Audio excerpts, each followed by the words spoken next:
Picture. Mega. Mega. Mega picture. Leading man ko to, ha? Oh, yeah. Ayan, nalimot na. Oh, Mega. tama. Sen.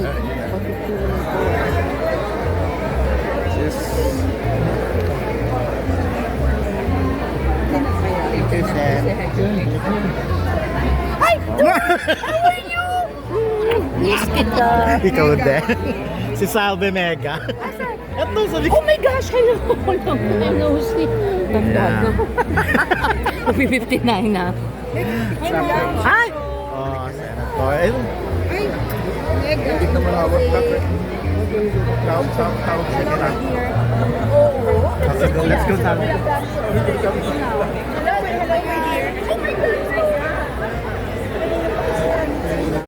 Hey guys, mabuhay maligayang pagbabalik sa aking YouTube channel. Nakita nyo naman si Sharon Cuneta, kahit napakaraming tao, pag nakakita siya ng kakilala niyang taga-showbiz, talagang hindi pwedeng hindi niya babatian. Talagang nararamdaman mo yung sincerity at miss na miss nga niyan talaga ang mga taga-showbiz. Malalo na mga showbiz press. But anyways, ayan nga, no, katatapos lang. Actually, hindi. Kanina patapos. Pero ngayon lang ako natatapos mag-upload at maggawa pa ng mga videos regarding sa... Na-shoot ko nga sa konsyerto sa Palasyo. Ito nga actually yung mga...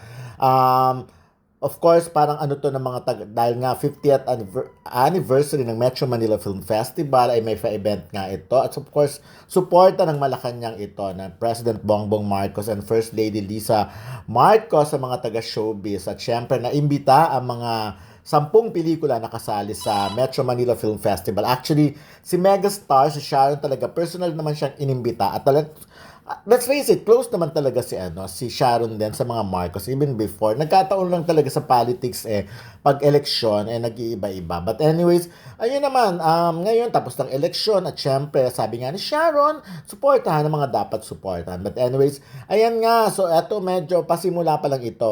Nakita niyo naman si Sid Lucero na 2 ang entry sa Metro Manila Film Festival. And of course, si Enrique Hill itong nakatalikod. Yung hindi ko masyadong, yan si MJ Lastimosa. Of course, alam niyo na yung pelikula nila. At alam mo, medyo, tingin ko kay Enrique, medyo lumapad siya. No? Of course, si Cocoy De Santos, na 2 rin ang entry, diba? The Breadwinner, tsaka Topak.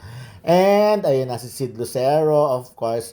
Ayan, si Papa Art Atayde, the father of Congressman Arjo Atayde, syempre, na producer ng pelikulang Topak. Ayan, so, medyo... Actually, naaaliw naman ako kasi hindi masyadong mahigpit na kasi katulad yan, nakihalubili na yung press pagdating ng kahit nung dumating yung First Family, wala Anyway, kung sa bagay kasi, lahat naman yan na-screen net. Kumbaga kami, yung QR code pa lang doon, na-scan na lahat ng mga gamit namin, tapos yung QR code na pina-fill upan sa amin, yung mga ganong tipo. So, talagang mahigpit din ang ayan. Pero anyways, nakita nyo na nawalan na ako ng boses. Yun nga, dumating na si megastar Sharon Cuneta. Inuna ko lang talaga dahil natutuwa ako dun sa reaction niya kanina nakita ako.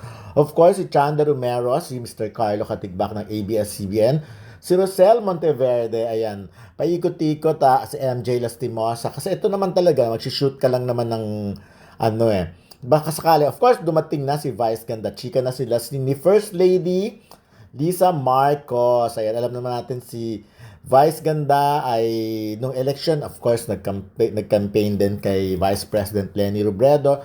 Pero again, pagtapos ng election, tapos na rin sana yung ganyan, yung laban-laban. Mas maganda rin sana na, of course, ayan, kumbaga, kung nakikita naman na katulad niyan na nakakatuwa na ang mga taga-showbiz talaga naiimbita sa palasyo. Medyo matagal na panahon na hindi na-i-invite ang mga taga-showbiz sa palasyo. Ito talaga makikita mo naman yung effort ng Marcos administration ni President Bongbong Marcos na tumulong talaga sa mga taga-showbiz. Katulad na halimbawa, si First Lady Lisa Marcos naman talaga ay madalas magpa-meeting kasama ang mga magpa-meeting kasama ang mga producer.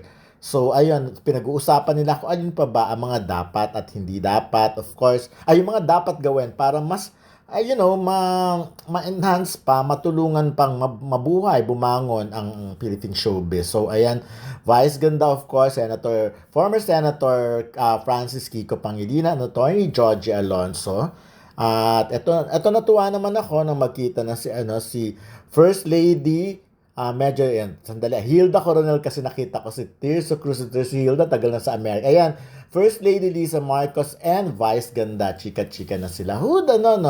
Ganun dapat Again, pag tapos ng election, mas maganda talagang, mas magkasundo. Hindi tayo makaka-move forward kung lagi na lang tayo may kanya-kanya. So, at yon ako again, hindi sa ayan si Hilda Coronel, pasensya na medyo magulong na aking chika kasi kung sino lang yun na shoot ko, yun lang. So, natuwa ako, nakita ko si Hilda Coronel, alam naman natin na naka-base na si Hilda sa Amerika at matagal na siyang naka-base doon talaga. So, nandito siya sa Pilipinas at sana gumawa talaga siya ng pelikula, no? Bonggang-bongga yan. So, anyways, ayan, sinusundan ko si Vice Ganda kasi gusto ko sanang chikahin siya, pero ayan si Tirso Cruz III. Kaya lang, to be honest, na-mute ko rin, si Direk Percy, si Lorna Tolentino, si Hilda Coronel, chika-chika. Narinig ko ang pinag-uusapan nila dito, yung nagsama sila sa mga pelikula, yung ganyan. Kaya lang since, ang ingay din kasi dahil may music, at alam mo naman ang YouTube medyo sa copyright. Of course,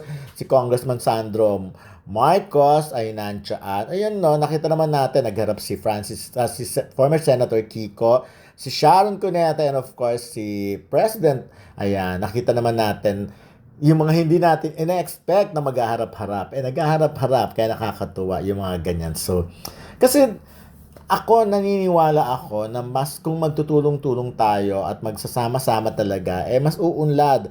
Nararamdaman ko yung effort ng Marcos administration tumulong sa showbiz. Hindi lang ito, maraming beses na. Like for example, meron siyang a few months ago, nagpaayuda talaga siya sa lahat ng mga maliliit na miyembro ng industriya. Tumulong talaga siya, nagbigay siya ng ayuda.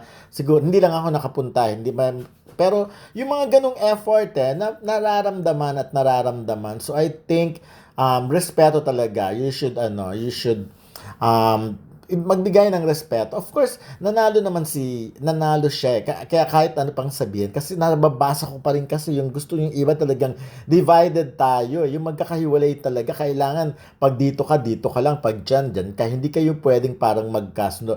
So ito, first time kong nakita na nagsama nga sa palasyo ng Malacanang. Of course, yun sila Vice Ganda. Yung mga nag-campaign for dati sa kalaban. Pero eto, na in one happy place na nagsama-sama. Kaya naman sana lang magtuloy-tuloy yung ganito.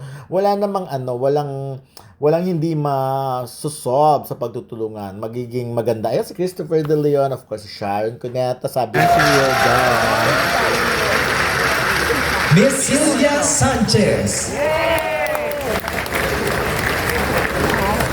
At Mr. Robin Padilla.